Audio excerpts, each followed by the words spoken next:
I'm Laura Ingraham, and this is the Ingraham Angle from Washington tonight. A devastating earthquake rocking Anchorage, Alaska, causing major damage, destroying buildings and roads. A live report in just moments.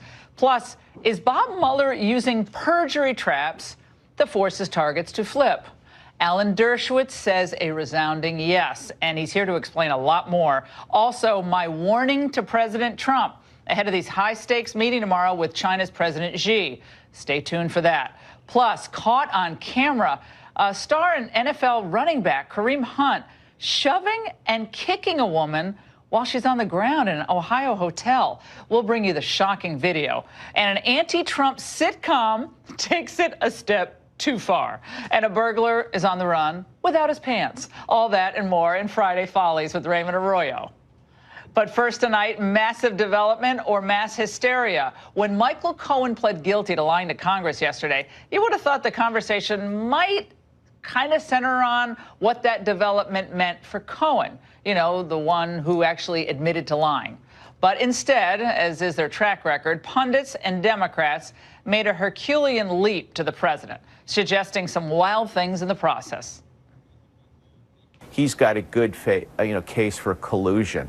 I mean, if this were a mafia investigation, Trump would be indicted under RICO. No question about it. He got healthy on his congressional false statement charges by coming clean today. He's a much more dangerous witness. The president is right to be nervous right now because it appears that time is running out. It's become very clear that the Trump campaign colluded with the Russians in trying to subvert the election. But is that necessarily the case? Last night we spoke to someone who might know a thing or two about this, such as former Whitewater Deputy Independent Counsel Saul Weisenberg, who, as fans of the show know, is as honest as they come. Watch. All Cohen said is that I lied to Congress. He didn't say that President Trump helped me lie. So there could be all kinds of things that Mueller is keeping quiet from us that we don't know about, that Cohen has told him. That's possible. But that's the realm of speculation. Let's talk about reality. And reality is this is a nothing burger. Here to make sense of it all, Alan Dershowitz, professor emeritus at Harvard Law School and author of the book, The Case Against Impeaching Trump. Alan, is Trump shaking in his boots over all this, or is Saul right, a big nothing burger? Well, I think it's a little bit of both. Look, the president should be concerned because he's not going to get an objective, neutral, nuanced report from Mueller. Mueller is going to try to create a narrative that takes all of these perjury and lying charges and tries to weave them into something against the president. But I think this all shows the extraordinary weakness of the Mueller investigation. If you look at everything he's come up with, the vast majority of crimes are things that happened after he became special counsel, not before. He was appointed to uncover crimes that had already occurred. Instead, he helped foment crimes by creating these perjury traps, having people fall into them, and then trying to flip them as witnesses. Now, you don't have to believe me on that. Listen to Judge Ellis. Judge Ellis, who was presiding over the Manafort case, said that what Mueller is doing looks like he's trying to make these people not only sing, but perhaps under certain circumstances, even compose. And it doesn't show a strong prosecution case when everybody who's been indicted virtually is either indicted for lying or indicted for unrelated financial activities that have nothing to do with the president. At the moment, it's hard to know where's the beef. Where is the actual substantive crimes that relate directly to the relationship between the campaign and Russia? And also, we have to always remind ourselves, collusion is not a crime. It is not a crime to use material stolen from Assange. It is not a crime to build a tower in Moscow. Right, I was just going to get to that. I mean, it was hilarious to me to watch some of the chyrons blaring across the lower third of screens on the other cables last night. You might as well have thought that Donald Trump was caught on tape in Moscow, like high-fiving Putin and saying, good, thanks for giving us all those votes and, you know, name your state. But the way they were describing even that wouldn't be a crime. Even that wouldn't be a crime.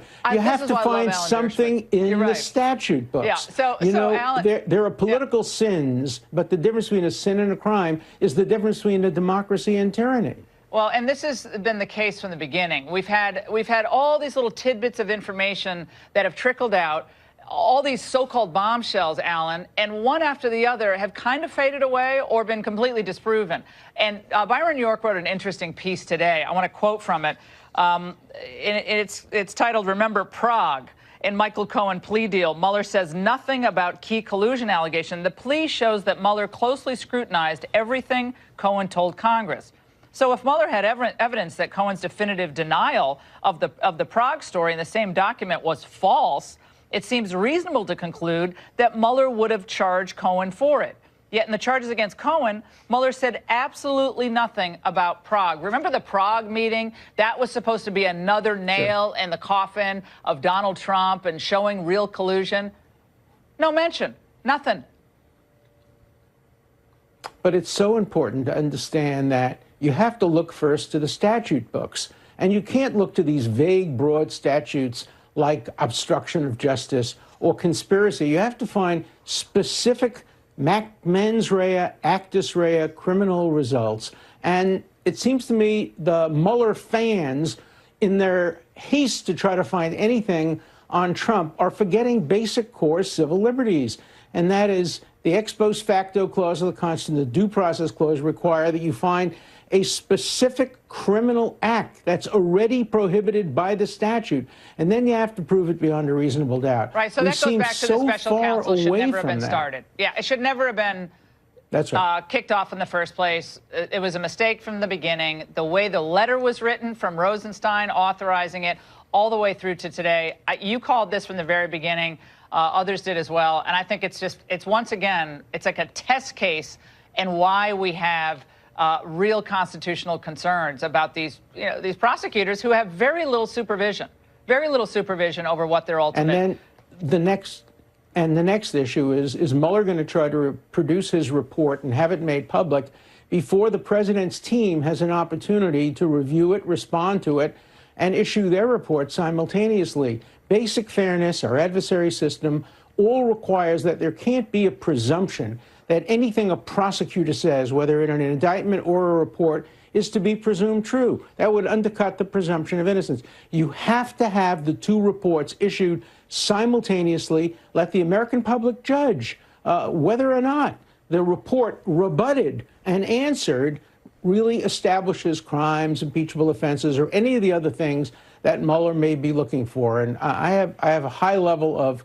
suspicion that in the end, we're going to see a lot of indictments for perjury and lying, a lot of indictments for financial fraud against other people, but we're not going to ultimately see any crimes directed against the President of the United States. Look, that could change, but at the moment, it doesn't appear that way. Yeah, we'll see what else they might have in their quiver. Professor, I want to get your thoughts on another huge story that we spent a lot of time on this week. You were on radio earlier this week. I devoted an entire segment, almost two segments, to this issue of anti-Semitism rising in the United States. We've seen anti-Semitic acts rising, increasing in Europe as well. But one of the first Muslim American women elected to Congress this month, of course, is now defending this fired CNN commentator, Mark Lamont Hill, despite his viciously anti-Israel comments in a speech he gave at the United Nations. Congresswoman-elect Rashida Tlaib, a Democrat from Michigan, tweeted the following quote: "Calling out the oppressive policies in Israel, advocating for Palestinians to be respected and for Israelis and Palestinians alike to have peace and freedom is not anti-Semitic. CNN, we all have a right to speak up about injustice any and everywhere." Was that what Mark Lamont Hill was doing? No, of course not. He was calling for violence against Jewish civilians in Israel. He was saying, don't follow Gandhi, don't follow Martin Luther King. He was praising terrorism against Jewish civilians. And there is now an international definition of anti-Semitism, and Hill fits right within it. You know, I've debated him on CNN, and he is a bigot, and he is an anti-Semite, and he never should have been on any network show. He shouldn't be teaching at a major university. He is virulently anti-American, anti-Semitic, anti-Israel, and anti-Western values in general. He's just a terrible, terrible human being. And Temple is we standing by shouldn't be glorifying views of that. Temple University and people is standing who stand by him, Professor. Yeah, they're standing by him. Well, and we got first Muslim American woman in Congress standing by him. Well, and universities have academic freedom. On the other hand, when you have members of Congress standing by him, standing by Farrakhan, some of the same people stand by Farrakhan. In fact, Hill stood by Farrakhan, and we have many members today of the Black Caucus who have stood by Farrakhan. Farrakhan is one of the biggest disseminators of anti-Semitism in the country today. And why do they keep doing it? And you get, CNN. Well, because they get away with it, because the focus is on only right-wing anti-Semitism, which is condemned universally. When you have that shooting in Pittsburgh, everybody condemns it. But when you get anti-Semitism coming from the hard left, like Hill and some of these other people, people don't condemn it. They praise it. They stand up for it. Can you imagine a professor making a comparably anti-black or anti-gay statement? No university would stand by them. So there's an absolute double standard of tolerance for anti-Semitism, anti-Americanism, anti-Christianity, anti-Western values. It's a double standard, and it's unacceptable. Thank you, Professor. It's great to have you on tonight. And now to some exclusive tape of an interview that Corey Lewandowski and Dave Bossie conducted with the president inside the Oval Office. The issue of former President Obama's knowledge of intelligence operations against the Trump campaign was raised. Listen. Do you think, looking back, Barack Obama knew what Clapper and Brennan and those guys were doing, their insurance policy to come after the campaign, to spy on American citizens, or do you think he was completely aloof and had no idea? Well, what happened to the end of that soundbite? I guess you guys will have to tell me. Joining me now, that was, okay, we'll try to get that rack back up for you. Joining me now, 2 men conducting the interview. Okay, assuming we don't get the tape, full tape. You know it's live TV when we do this, right? That's why it's fun. It's all live. It's like radio. It is fun. When something goes down on radio, I'm like, whoa, what can you do? Okay, so what did he say? What was the response? He said, yes, he thinks, in his opinion, Barack Obama knew about the spying and knew about that activity, which shocked us. Yeah, he hadn't said that before. No. And having, being two guys who've never conducted an interview, Laura, sitting in the Oval Office, interviewing the President of the United States for our book was incredibly a huge honor for us. Yeah, and Trump's Enemy is already a huge bestseller. So you sat with him, but you've known the president, and you know him very well, both of you. I know, because I know how much he respects both of you and how much he genuinely likes and appreciates everything you've done, both for the country and now your second big best-selling book. This question, though, of Mueller, what Alan Dershowitz just raised, really dovetails into a lot of what you wrote in your book, because they're obsessing about this Moscow deal that never happened, that's totally legal to discuss, okay? And then, as Peter Schweitzer said, shouldn't we be discussing the Trump, if we're discussing the Trump Tower deal, which never happened, why shouldn't we be discussing the Biden family's consummated $1.5 billion deal with the PRC, the Chinese government, while he was Veep, and the Clintons taking Russian speaking fees and foundation donations when Hillary was Secretary of State? It's if they're not discussing that, it's just politics. Laura, this is politics at its worst. Donald Trump was an international businessman who had business all over the world, Canada, all over the place. And he didn't know if he was going to get elected president, so he was out looking at additional opportunities, as every business person would. And when he won the presidency, all the way and by the wayside. But look, we know Michael Bloomberg's going to run. Does this mean that the day Michael Bloomberg announces he has to give up all of his business interests, any individual who's a business man or woman before they run for office has to give up all of those things in case they potentially win? This is politics at its absolute worst. There was no crime, and the only crime that Michael Cohen committed was lying, which he did on his own, and he's very good at that. That was his decision to do. We actually have the audio of what President Trump this is so important. Said to you. I want everyone to listen to this. Roll it. Well, what difference does it make? Do I think? Personally, I think you do. Let me put it this way. If the shoe were on the other foot and the same thing ever happened to him with other people doing it, it would be treason and they'd be locked up for 100 years. The double standards and the way the press has covered this. I mean, the unmasking of the identities of American citizens. Susan Rice's involvement. Why does Susan Rice always get off the hook, too? I mean, that woman is like... It's two sets of rules, Laura. It's two sets of rules. One for Donald Trump and his people, one for Hillary Clinton and her people. If you look at Peter Strzok as a perfect example, Yeah. he's the FBI agent that interviewed Michael Flynn and said...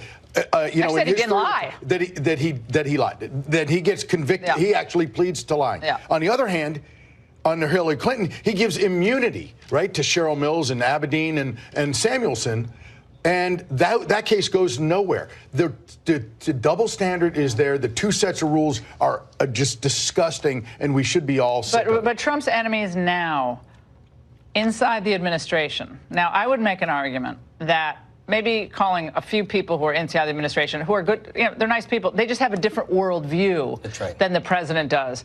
And an issue I'm going to get into later, but this issue of trade. What the president has done with China has been courageous, frankly heroic, when you think about what China is poised to do to us and the rest of the world over the next, they look long-term, 50, 100 years. Gone. The U.S. supremacy gone. There's a lot of pressure on him right now. He has this big meeting tomorrow with Xi to back off on these tariffs and open this new dialogue up with China. Who is pushing that inside the White House? Look, I think there's two very separate camps of the trade agenda inside the White House. There's the Navarro-Lighthizer camp, so Peter Navarro and Bob Lighthizer. And then there's Stephen Mnuchin and Larry Kudlow. And then to a lesser degree, I think Wilbur Ross weighs in on each side of those issues depending on what it is. But what we have to remember is Donald Trump makes a decision. Because in this book, remember what we heard. Bob Woodward told us Gary Cohn literally was taking documents off the Resolute desk because he didn't want Donald Trump to sign a better trade deal with South Korea at the time. It was against Gary Cohn's, globalist. He didn't get the nickname Globalist Gary for nothing, okay? Right. He got that name because he was probably profiteering it somewhere. Goldman Sachs was profiteering off of it. And so he didn't want Donald Trump to sign the papers, so they were literally taking him off his desk. That is such a disservice. Those are the enemies. But we were talking about this in the green room. Ronald Reagan would never relent on this kind of trade deal with and I'm going to say that I know it's presumptuous. I did work for Reagan, but in my view, he would never relent. They have China where they want China right now. They have them right where they want them. You release that grip on China, they're golden. That Wall Street's happy. They're like, woo, all that money we put over there, all the M&A work China's going to do, all the private banking, all the IPOs. There's a lot of money being made for the billionaires. For the little people, they're going to always suffer at the hands of China. China's economy's on the ropes. This president has done that all by himself against all odds. He needs to stand tall in the breach right now. He knows it. He must defend the policies that he's put in place, and because they are going to turn out better for the American taxpayer and for the American worker in the long run. His political instincts. The best. I mean, you and I mean, we were around for Reagan. I have not seen political instincts, just raw political instincts, better pretty much. I mean, I've disagreed on lifetime, no question. If he holds fast on China, the EU knows they're next, and they better play a fair game or it's over. Don't listen to Mnuchin. I like him as a person, but don't listen. You got to listen to your gut, Mr. President. I love the book. I'm so glad to see you last night at your party, thank too. you for coming. Everyone go out and buy the book. It's featured also on my Facebook page and LauraIngraham.com. And now to the devastation in Alaska. After a huge magnitude, 7.0 earthquake rocked the state. Fox's Dan Springer has the latest details for us tonight. Dan. Yeah, hey, Laura, this was a major earthquake with widespread damage, but incredibly, at this point, it appears there has been no loss of life. The powerful magnitude 7 earthquake hit at 8:30 this morning in Alaska. It was centered just 10 miles north of Anchorage. Roads crumbled, buildings shook, water mains cracked, natural gas lines broke, leading to some fires. A tsunami warning was issued, but later canceled. The Ted Stevens Airport was closed for a time. It has reopened. The 800-mile Trans-Alaska oil pipeline has been reopened. It was down for 7 hours as a precaution. The video is dramatic. This was the scene on the 6th floor of the courthouse in downtown Anchorage as clerks ducked for cover. Amazingly, I spoke with one hospital. They were expecting a flood of patients, but there were few, and the injuries were minor. There is a report of a man who suffered a serious injury at a fire at his house. The most significant damage appears to be done to roads, bridges, and homes. Some of the repairs will take months until after the ground thaws. As many as 40,000 people are without power, and that's serious considering the temperatures are in the 20s.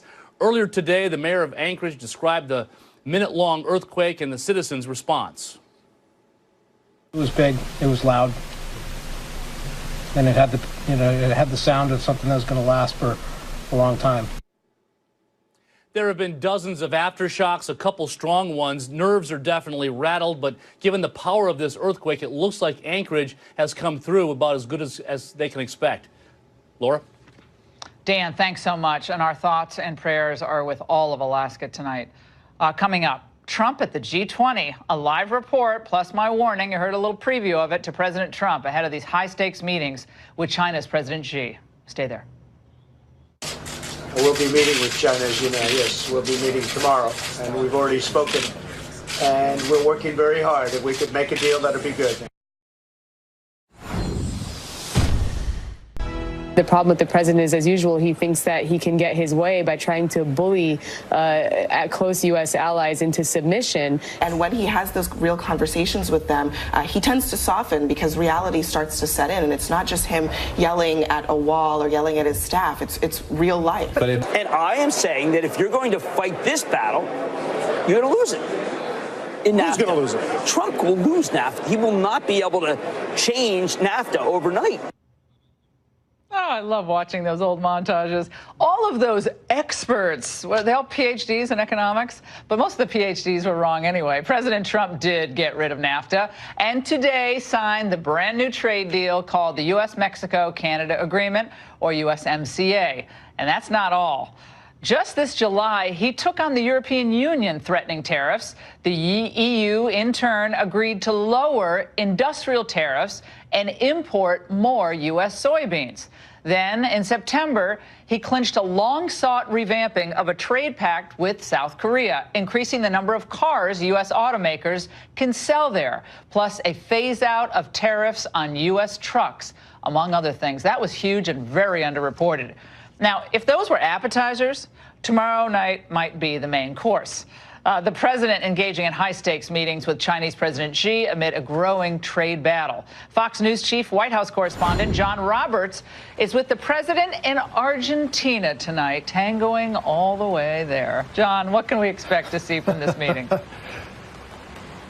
Good morning to you from Buenos Aires, Laura. Well, it's difficult to overplay just how much is at stake when President Trump sits down with President Xi a little less than 24 hours from now for that dinner meeting. U.S. officials say they are profoundly disappointed with China's intransigence about releveling the playing field on trade between the United States and China. They do say that there was some reason to be hopeful, but it's also possible that nothing could happen tomorrow. So who will be in the meeting? The U.S. delegation consists of President Trump, the Secretary of State Mike Pompeo, Secretary of the Treasury Steve Mnuchin, John Bolton, the National Security Advisor, Jared Kushner, Larry Kudlow, Robert Lighthizer, the U.S. Trade Representative, and Peter Navarro, who is the President's trade counselor. The inclusion of Navarro, very interesting. China's not particularly fond of him because he's kind of, I guess you could say, the Luca Brasi of the White House Economic Group, a real enforcer. And you put him together with Robert Lighthizer, you got a powerful 1-2 punch of China hawks. In the middle of all of this is Larry Kudlow.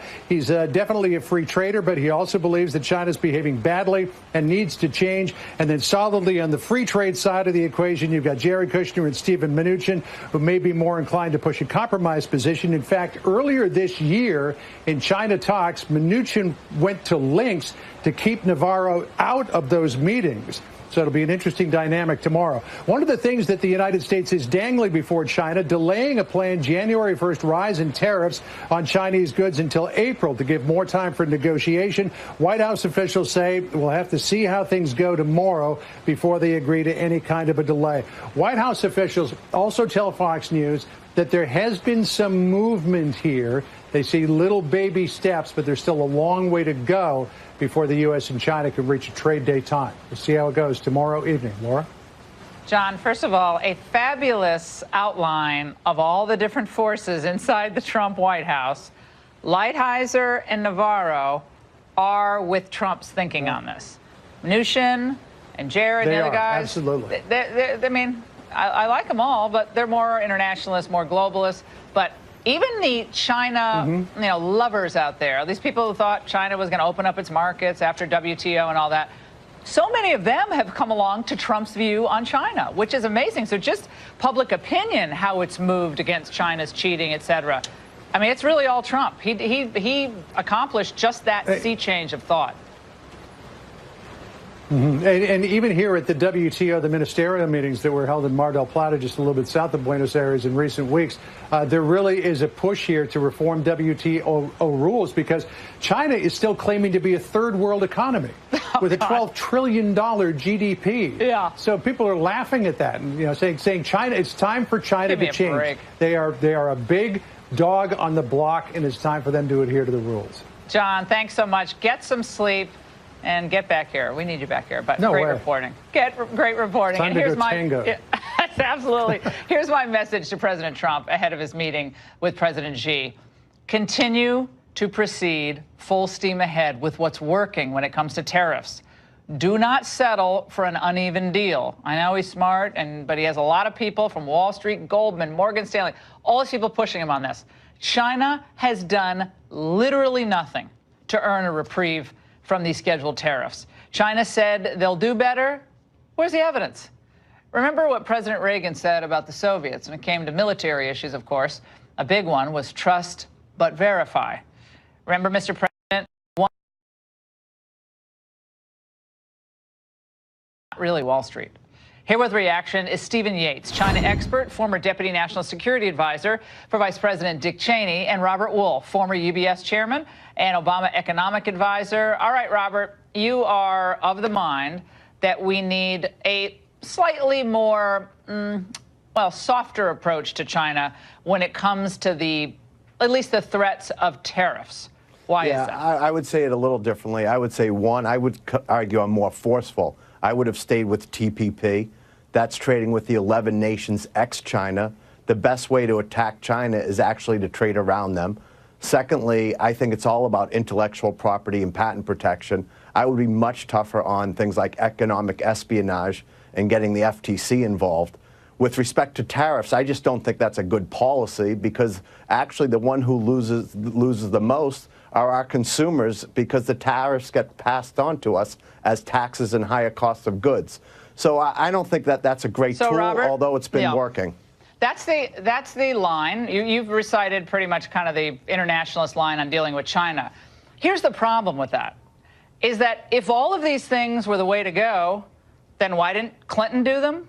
Why didn't Obama do them? Why didn't Bush do them? Why year after year after year did we have an expanding trade deficit with China and they became more bold, more aggressive, and frankly more vicious in how they ran their trade regime, how they dealt with U.S. companies? A little company up in, not little, but a company up in Minnesota, I'm just giving you an example, Cambria. They do quartz countertops. They just got a decision, I think it was at the International Trade Court, against what China had been doing. Quartz countertops. They ripped off all their designs, put cheap product into the United States, probably toxic, and we have real jobs on the line in Minnesota. Real jobs.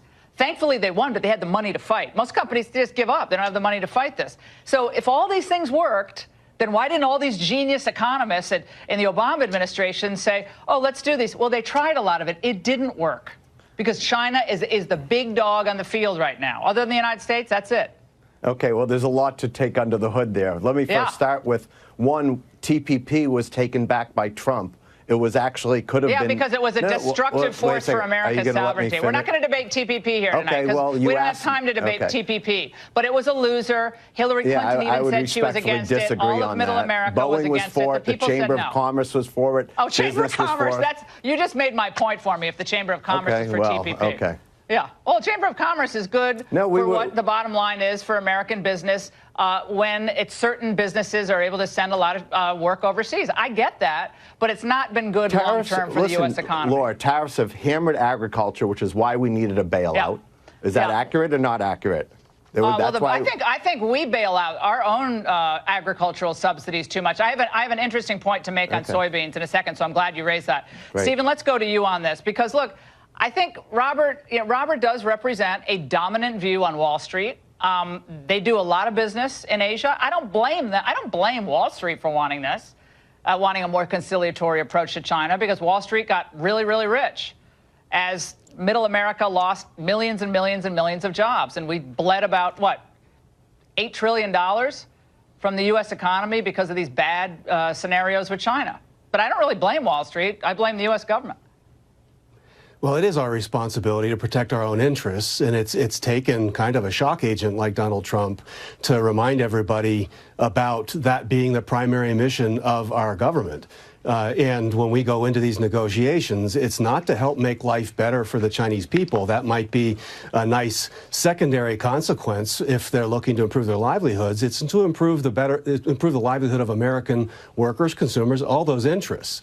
But this has been part and parcel of a long-time theory that's been at the heart of China policy that has believed that if we've brought China into the global systems, that it would normalize their behavior and our differences would narrow, and that we would have greater access to their markets. But even if you just take the tariff questions, they still have wildly high tariffs in key areas, and the WTO has had seemingly no impact on that. And behind the scenes, it's not just Americans who broadly think a change in course was called for. A lot of our allies, even Europeans, are now, and others at the G20 from Latin America, are saying, you know, we want President Trump to hold firm on this because there needs to be a reset in how China thinks it can engage the world. It's gotten away with too much for too long. All right, Robert, do you think in the end Trump will back off on these tariffs, the increased tariffs that would kick in January 1st? I think not. I don't think there'll be a real agreement coming out of it. I think that. But a pause? There'll be a pause. I think there'll be a pause probably for 3 months and say we have negotiations. The market will love that. The show that is the sworn enemy of lying, pomposity, smugness, and group.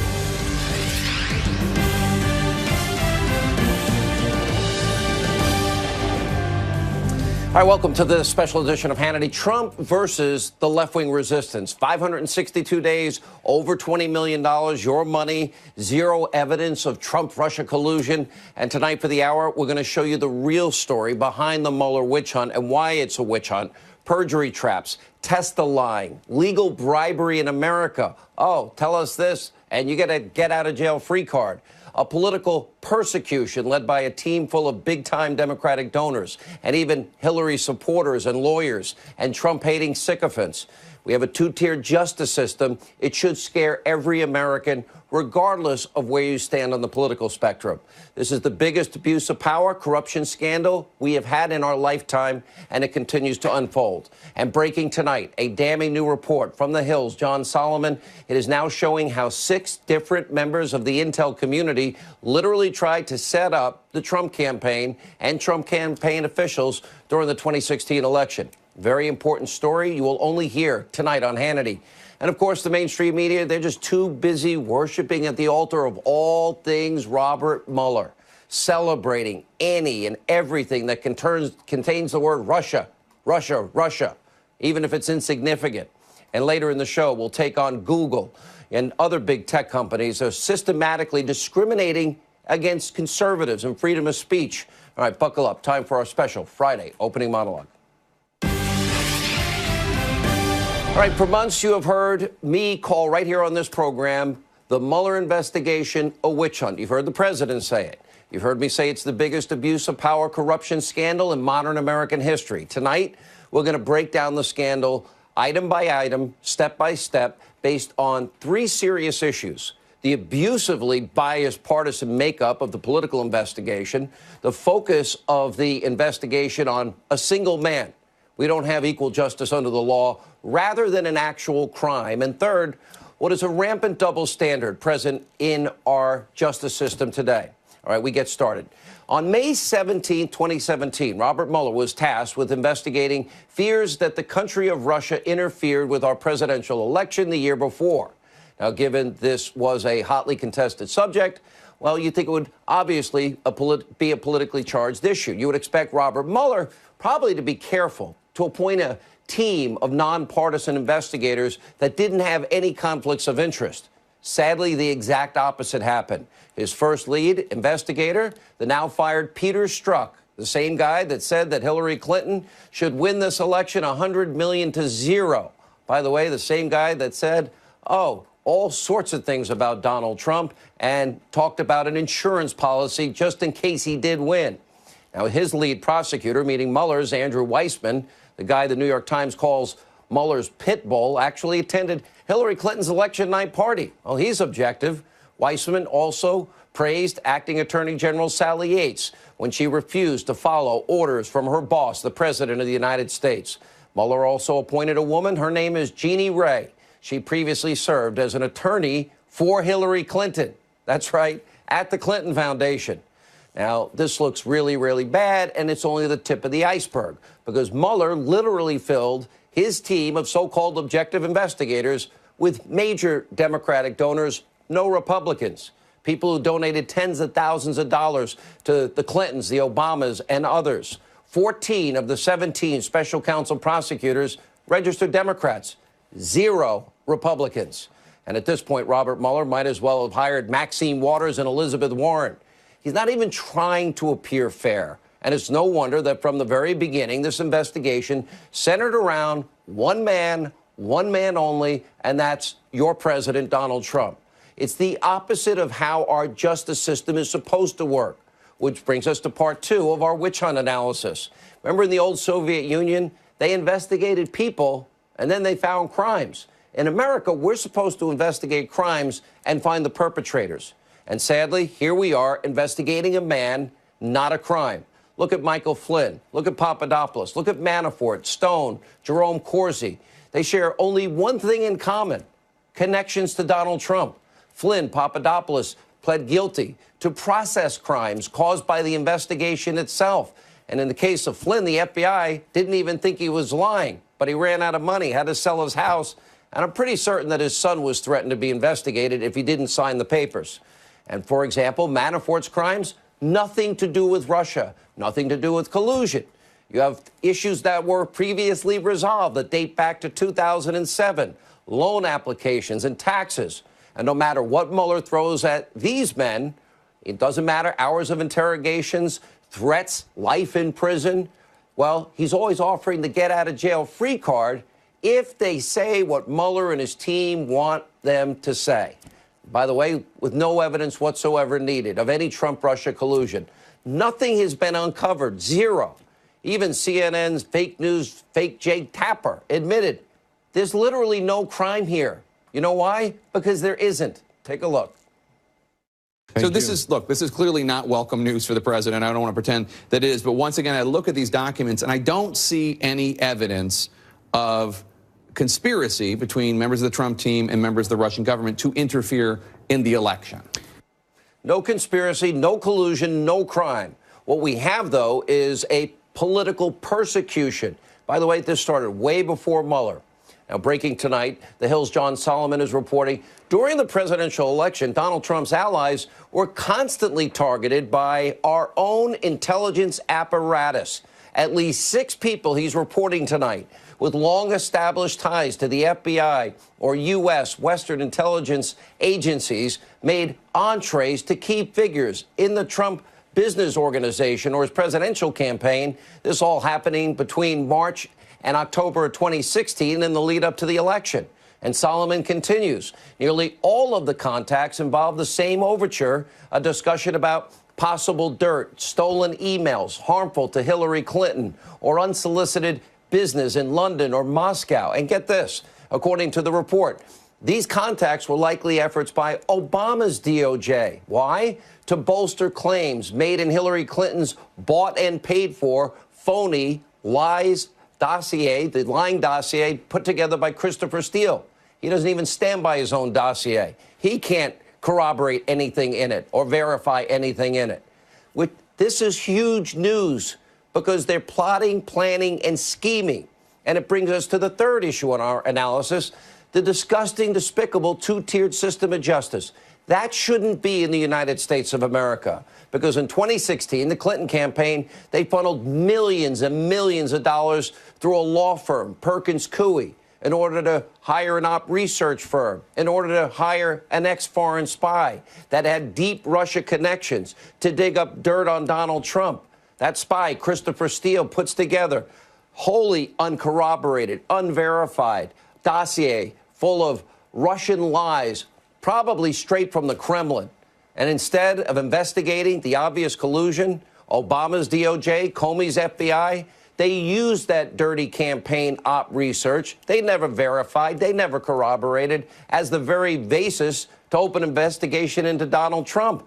And by the way, get deep into the Trump campaign by committing fraud multiple times on the FISA court to get warrants against the Trump campaign associate. That's Carter Page.